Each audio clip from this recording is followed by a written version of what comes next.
What's the pleasure of the board? I make a motion What was that the we engine? approve his remount. Was the Ford or Hold what? on. Go ask your question. So if you want us, it depends on where you want us to go get it. If we go to Florida, that's going to be a Ford F450 sitting on a whatever we got in them now, big 6.7. Yeah, 6.7. 6.7, and then the one at Custom Works is 45 to 60 days out. They're completing it now. I think it was going to be a demo truck, and they're just going to sell it to us. And it sits on a Chevy 4500. Now, Which one are we having better luck with? We've had worse luck with the Chevys, haven't we? That's correct. Right. Let's And look at we the have a Ford. great working relationship with two folks who have been handling our maintenance and frankly bending over backwards to help us out and get trucks out. And they've been predominantly doing Fords, and Where does it get serviced? If we purchase it from Orlando, where does it get serviced if there is a warranty or maintenance issue? Trophy? We do it all. So the warranty service for the cab and chassis has been done at Allen Vigil, which we have a relationship with already, an existing relationship. The Chevy one would be handled out of Bellamy Street. Bellamy Strickland. But as far as the ambulance side, the module side of it, Wheeled Coach is opening a shop in Bowling Grove. It'll be a satellite repair shop. Really? Okay. Okay. That's not official yet, but that's... So do you need direction on which one? Yeah, well, I want to throw in something. We hadn't had nothing, bought two Chevys at one time, and hadn't had nothing but problems with them, right? I believe so, yes, sir. Yeah. Let me restate my motion. Yeah. I make a motion, we go with remount, and we go with, he purchased a new Ford from Florida. The Ford is in, the Ford. Orlando. Yeah. Ford's in Orlando. So you get a motion to do that and also to remount the 2010. As presented in the book. 13. As the one thing we've got to keep in mind is I've got to put a radio in it. This truck is going to come back white. Oh, yeah. There will be, if we decide to paint it, there'll be a cost to paint it and get it striped and lettered like some uniformity. So we have the equipment to put in it. That's not a problem aside from radios, which are $6,000 to $8,000 to put in there for the radios, and then we've got to get it either painted or painted and striped. Is the radio out of the old one not? Yeah, yes, sir, we could do that. Painting and striped is going to be additional. But so we can take we're still going to have to buy a radio. Okay. I mean, we're still going to have to, because if we're going to remount one, we're going to have to put a radio in it if we salvage it and put it in the new truck. So we're still going to have to buy a radio. Painting and striping is extra. It will be extra. How much? The Wheel Coach quoted us $15,000 to paint it, and I kind of chuckled. And so we made a couple phone calls just a few minutes ago, and we feel confident we can get it for well under 10 painted. And we've also got an option at 7.5 Productions to wrap Bunch of it. stickers over it and let her rip. Shouldn't we just go to white as opposed to red as our livery color? Anyway, You know, just kidding. we like you some uniformity. No, I totally understand. Well, what we're saying is you're talking about $170,500, then you're talking about $10,000, so really at $180,500 on the new one, plus a radio. Plus a radio. Which is 308. Okay, so I mean, yeah, I got you. All those radios are more expensive because they have what are called tri-band in them, so they can talk to everybody around, including all the hospitals. Right. You know, as much as we're going to Macon. So we're at 190,000. But, you know, I mean, you can probably sound stupid, but why can't you wrap one of these with the exact same thing? That's what I opposed just to said. paint. We could talk to 7.5 and wrap it. Okay. Got a motion to approve the purchase of the new one, and it'll come out of SPOS funds ultimately. And then also included in that motion was to remount the 2013 as presented at $115,000. I got a motion. Do I have a second? I'll second. Got a second from Commissioner Mommy. Any discussion? You're in this business. I mean, does this sound like, is this something you do? I mean, is this where, given all the circumstances? Well, so all of the numbers are very, very common. In fact, he's right. The 100, I mean, even talking about being a wheeler dealer, he's right, and he's right about the 170,000 is really a low end for a brand-new ambulance, completely packaged and sent out. And the remount cost is about right. When I first saw the remount cost, I was sitting here going, that's really high. Then I realized it wasn't just the cost of just moving the box. He was also getting a new chassis. And so once I realized that, I was like, oh, okay. New truck. Because you're getting a new truck, an engine, cab, all of that. It's just the box, and then the cost of taking the box and putting it on They there. rebuild that box too. Oh, they'll refurbish it, the box as well, wire and all that stuff. So all of those are in line, and of course, If you can go back on the slideshow to the 2016, that was our first remount we had done. you can go back to the 2016 ambulance just for visual. But anyway, these are in line in the industry. 2016, go forward. Oh, you want to see the photo? That's it. So that's your. That box was remounted toward the middle of 2016. And there was a lot of upgrades they did to the box included in that too, weren't there? They fixed all the electric. I mean, that's a brand new ambulance, and we got it for $50,000 less than. Yeah, the remount's not a bad option because The cost is not in the chassis. The cost is in that box remount and rebuilding it. That's where well, and I look at it as that's where the savings are because it's already there. They're just fixing diamond plate and replacing cabinets and. They're updating the emergency light, letters, striping. all that. So we got a motion and a second. If any, no further discussion, I'll call the question. All in favor? All right, none opposed. It's unanimous. Chief? Can I volunteer to go to Orlando to pick it up? Yes, sir. Matt, I do have one thing, and You don't want us to ride with you, Chief? I think I saw a little Just hesitation. saying, hang on. Go ahead. it's actually I didn't want it to get in here and filter in this discussion, but here's something I just want to ask you to look at. A lot of our vehicles have high mileage on it. Yes, sir. And a portion of that is from non-emergency transport outside of this county. I'm aware of that. I know it brings an income, but it comes at the expense of high mileage and also someone that may need an ambulance that is not here because this ambulance is in another county way up north or something. I'd just like to ask you to kind of explore keeping our ambulance, explore do the benefit and the expense of having a policy that'll keep our ambulances in our county. So we've already done that. One of the things that, first of all, it's on average, it's one trip a day out of the hospital on a trip out of town. That's minimal. They're doing the Monroe County Hospital's done an unbelievable job lately of admitting more, holding more. We really like that. We're trying to take them more. We battle with folks in the south end of the county that have moved here that like to go to Macon. We try our best to persuade them to come to our hospital. That just saves us time. We put a lot of work into the crew on, let's use chest pain for an example. If you have negative 12 lead in the back of the ambulance and you still have chest pain, you're not having a STEMI right then. So you don't need a cath lab immediately. Most of that chest pains rule out chest pain. Well, we can take those to Monroe County Hospital. We're working hard to try to educate the public on that. But let me tell you, it's a fight. And so we've put some mechanisms in place recently. For example, let's use the rain on the interstate. You get into a fender bender on I-75 and it's just call after call after call. We've put a mechanism in place through our medical director that says you keep everybody in Monroe. Unless you meet trauma criteria, stroke, STEMI, or high-risk OB, that truck doesn't leave.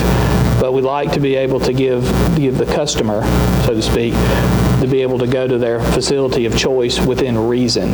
But probably 45% of our trips go out of town regardless of the reason.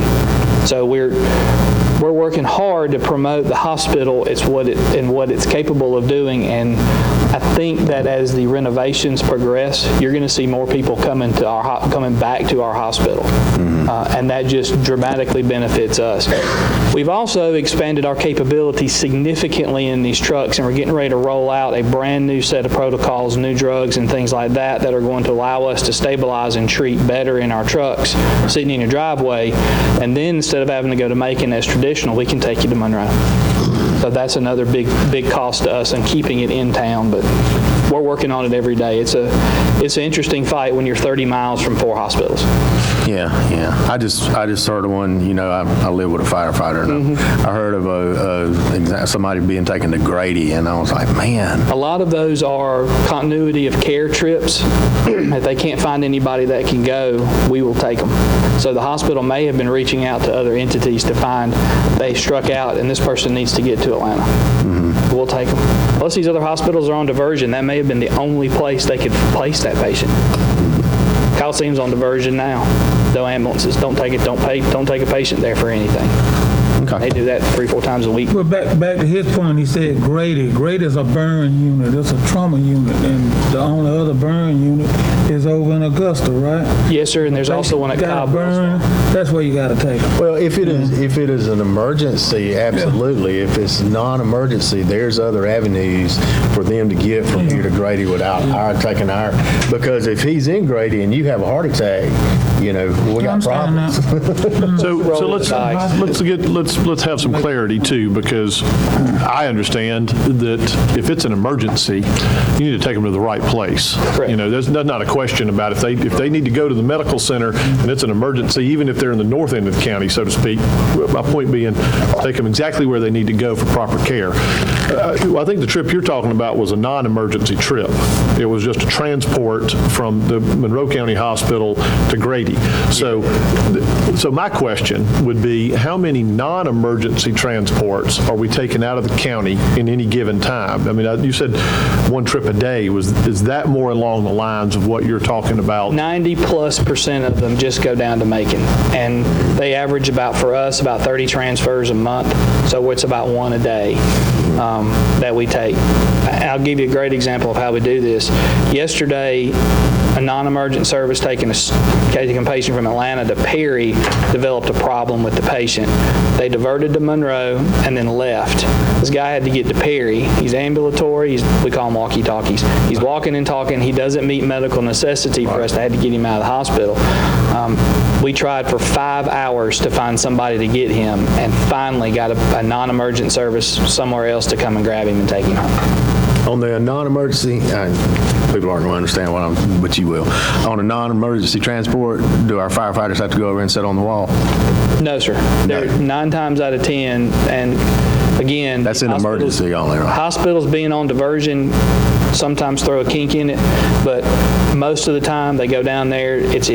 We don't do a lot of direct admits anymore. It's either cath lab. Like I said, Monroe's holding way more patients than they used to. We'll occasionally get caught. We've got some mechanisms in place that, like, hey, we're going to be here for 2 hours. Well, that battalion chief leaves and goes down there and takes that patient because I got a captain in town, or they'll wake me up. So we have a mechanism to get that truck back. But the hospitals down there have done it's a phenomenal job on getting trucks turned around and out of there. Occasionally they get pinched, but we're doing a far better job getting them back. Okay, thank you. Thanks for your help and all your information and your presentations. Thank you. Chief. Keep up the good work. Next item on the agenda is capital equipment. Mr. Hedges.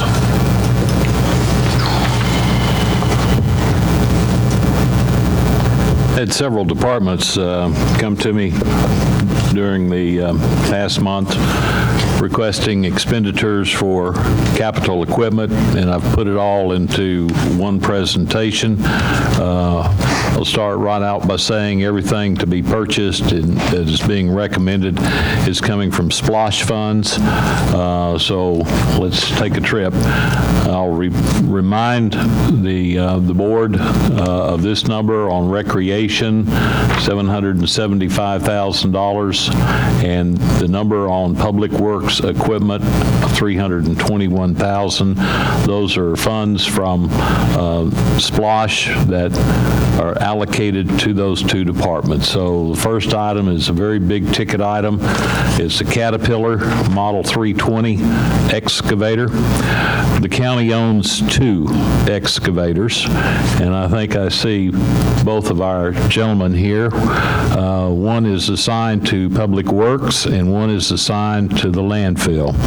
I'm told that the one at the landfill, and I'll ask Frank if he's willing to step forward to tell us how bad that excavator is, because he has borrowed the excavator from Public Works. Talk to us. I've got quotes on it. Well, to tell you how bad it is right now, we're running it with a pair of vice grip pliers. Wow. Say again? We're running it with a pair of vice grip pliers.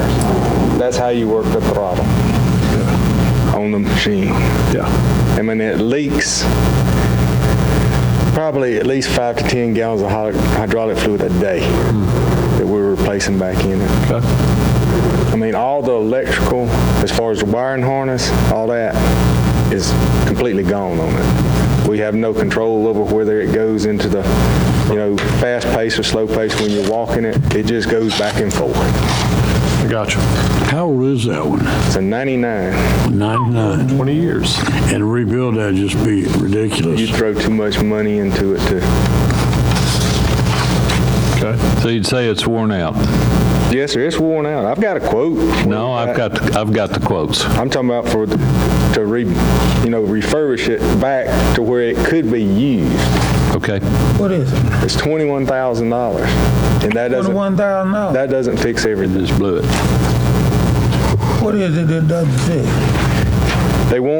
It doesn't include the wiring harness. I understand that would be an extra $6,000 for the wiring harness on it.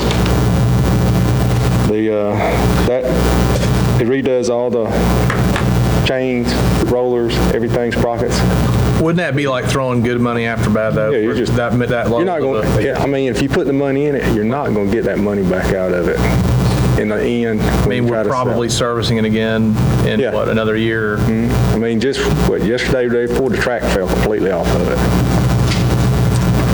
I don't know.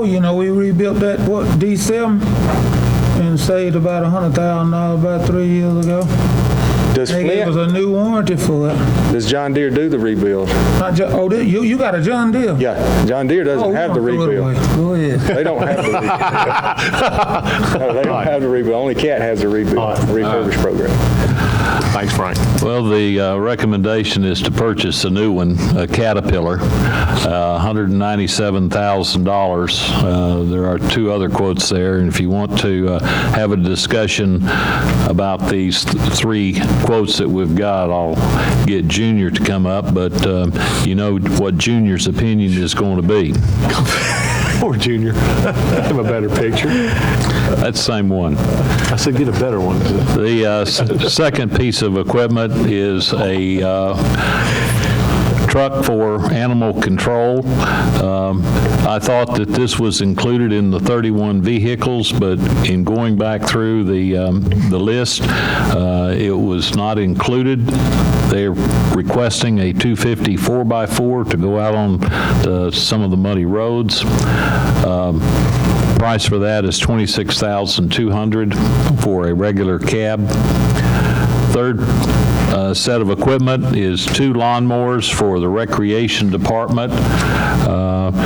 Originally, we looked at Caterpillar, or grasshoppers, getting my bugs mixed up. There you go. And the Skag 61-inch and one for 71-inch is what's being recommended. They're the lowest cost of all the lawnmowers that we looked at. And finally is a Toro Sand Pro 5040 with attachments. And the best I can describe this is a piece of equipment that goes inside the baseball diamonds and smooths the dirt out and trims the edges of the infield, makes it real neat and tidy. This is a $30,000 piece of equipment. It basically starts at $16,600, and you start adding the front blade and the hydraulics for the front and the rear and the grooming equipment, and you end up with a $30,000 piece of equipment. This is the summary of everything that's being recommended. $277,000. The funds coming from 2014 and 2020 splosh. Out of the 2020 splosh, I believe it's only $24,000. So most of it's coming from the 2014. Most of it's coming from 2014. The 250,000 are from the 14 splosh that we have available. Okay. Well, let's kick this around a little bit. The truck, the 250 4x4 will burn considerably more gas. Is it a gas or a diesel than a regular half-ton truck? And would they really need a 250 on that? That's what I'm getting at. See that? What's the cost on the 150? The dog catcher put a lot of miles on the truck. He'll get a call from being Bolingbrook and get one all the way up to High Falls.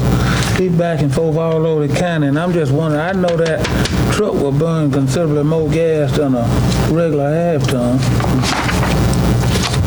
I'm agreeing. If you're not hauling or something, then I don't know why 150 wouldn't do it. Yeah, he ain't got nothing but a cage on back of the truck, and we ain't got but about 50 miles worth of dirt roads. We don't have any impassable dirt roads. Let me put it that way. I can tell you right now. So I don't see where it needs a 4x4. And a 4x4 burns more gas than a rear wheel drive truck. I think we just need to get him a regular half-ton F-150. And with a gate on it, lift gate. The truck he got now, that gate is broke off, unless he got somebody to help him. And if I see him somewhere trying to pick up a rock while, I'll help him. You'll know if need be. But that gate, it's too late to put one on there now. But he just needs a regular truck, because he put a lot of miles on the truck. And that is older next. The truck he got now, I'm going to say 15 years old. And the reason it's run so good, you got one person that drive it to maintain it. So, and we just put a motor in it, but the gate broke off us, so it the other day. I think we purchased the gate, but we held off installing it because we knew it had to be replaced. Well, I didn't. Has he got two-wheel drive or four-wheel drive now? Two-wheel. That's all he needs. A two-wheel.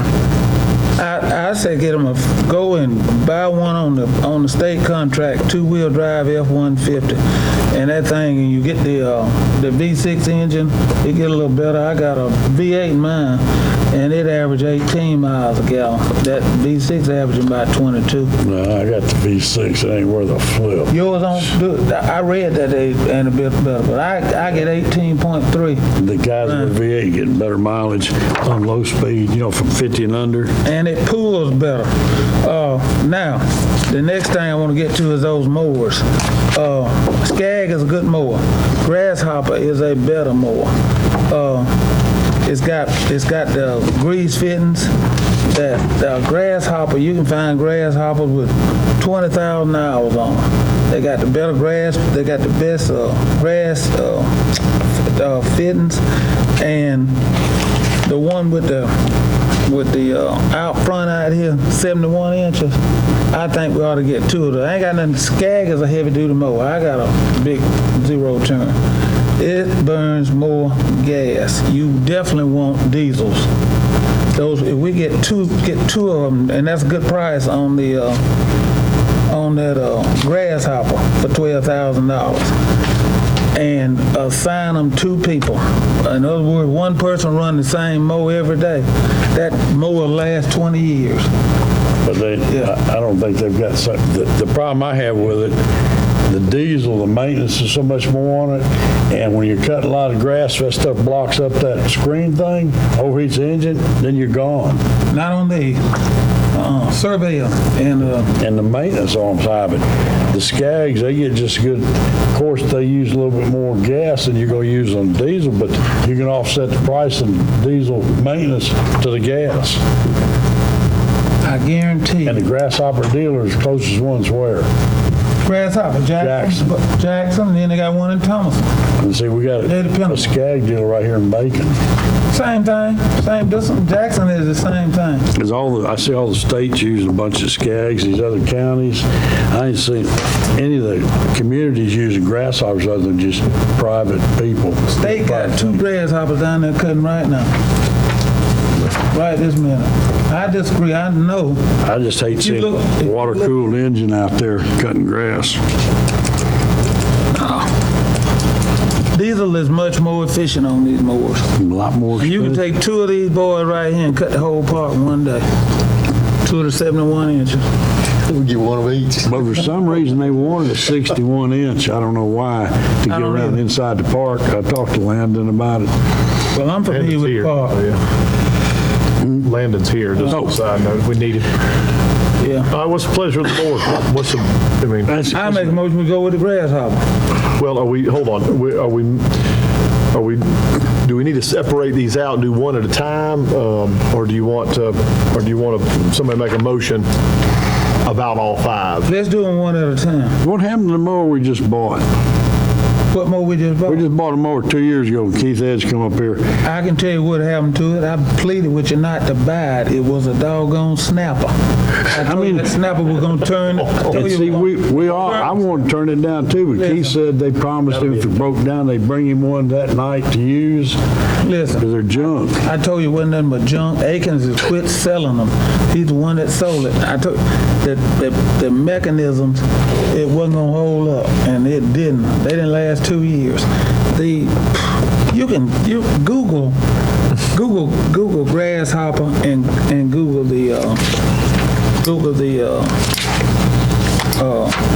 what you call, and you'll find out which is better, who rates what.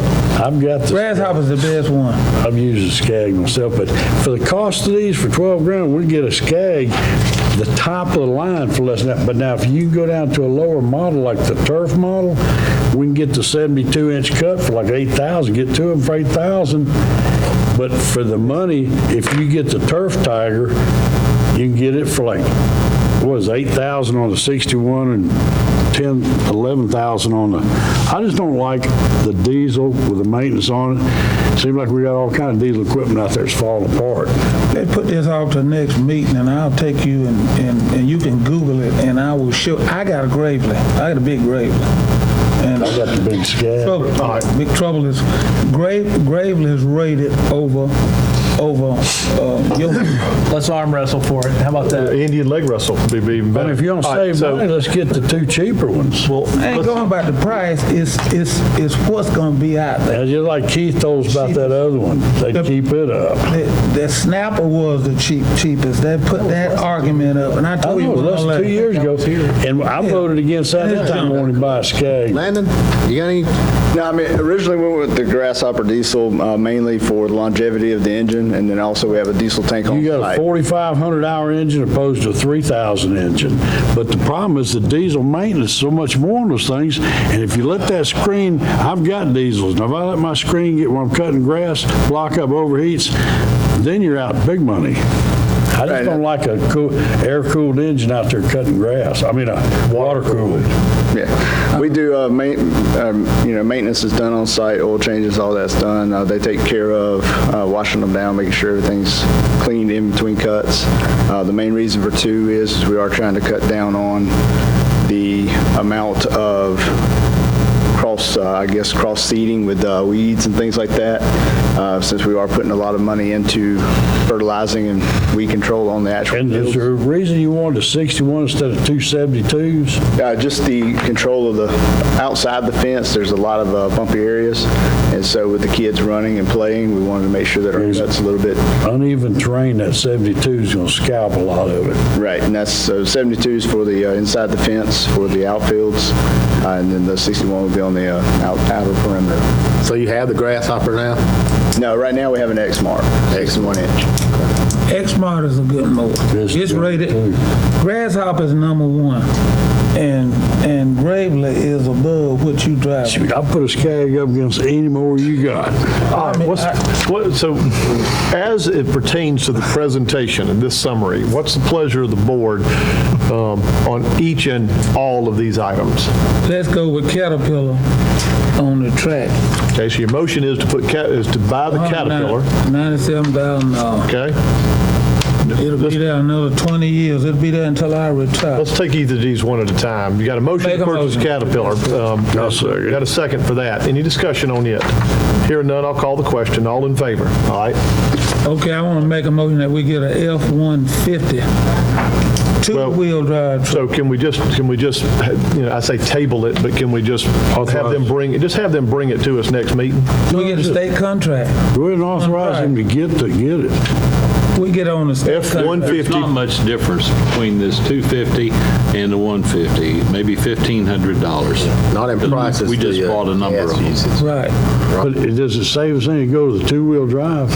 They currently have a four-wheel drive, and I was told that not too long ago, had it not been for the four-wheel drive, they wouldn't have gotten out of the mud.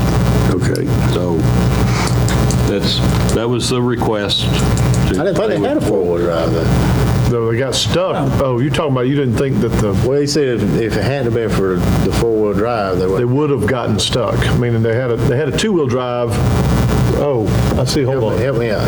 He had to put it into four-wheel drive to get So his truck now is a four-wheel drive. That's what I'm told, yes, sir. Sprayer truck's Okay. not, but Okay. the dog truck is.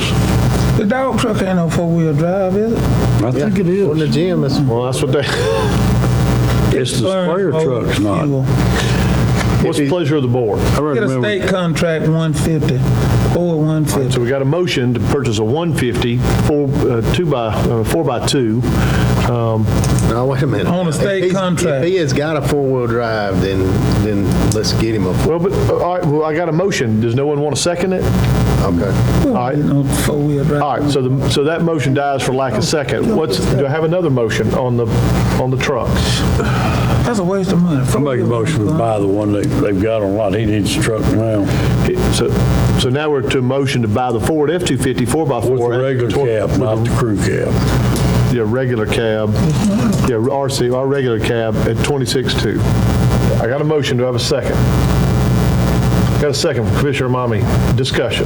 Larry doesn't think we need it. I understand his point. I'm kind of understanding Eddie's point about he currently does have a four-wheel drive. So, I mean, I don't think Yeah, so. my That truck thought is F-150 four-wheel drive, and that's exactly what he's got. And you just replace what he's got. That's right? fine. He's got a Chevy. He's got a Yeah, Chevy. but I mean, Do we save F-150 anything by going to the F-150? You're gonna save gas. I don't know enough about it. F-150, the F-150 save a lot 12 miles on a gallon. mileage. Because that F-250, Well, then, let's do if that. we can find one, let's get the F-150 4x4. Sold. You happy with that? All right, so we had a motion to buy this one, but now y'all are changing it to buy 150. Can I make an emotion? Hold on, well, we've got a motion and a second on buying the F-250. We got a motion. So I'm gonna call the question. All in favor? All opposed? All right, so now, I got it, so What was that motion? that was. It was turned down. Turning down the that one. 250. We didn't buy the F-250. All right, Commissioner Some Rowland, money. hold on. I make a motion, we buy a Ford F-150 four-wheel drive regular cab. Got a motion, do I have a second? I'll second it. All right, any discussion? Hear none, I'll call the question. All in favor? We passed the truck, good. All right, now the next items. Reality TV on The mowers, okay. Hold on, let's go to the Sand Pro. Let's go all the way down to the Sand Pro. All right, do I have a motion to purchase the Sand Pro? It's the only one that you can find, so we got no Right. choice. Is that a motion? I'll make a Got a motion. motion, do I have a second? Second from Commissioner Rowland. Any discussion? Yeah, what are we using now? Right now, we're using a Come on up. Currently, we use one of the Gators with, it's got a hydraulic lift on the back. The tines on the piece are about this long now. And from my understanding, they had it about 6 months before those tines got wore down. And it's about the third set of tines that they put on it. The other option is we throw multiple attachments on the back side of the Gator. That requires us to take them off, put them on, take them off, put them on. We're currently getting about 2 fills a day, and so that means that we get to touch the fills maybe once a week, maybe twice if we work long hours. This machine will allow us to hit every single one of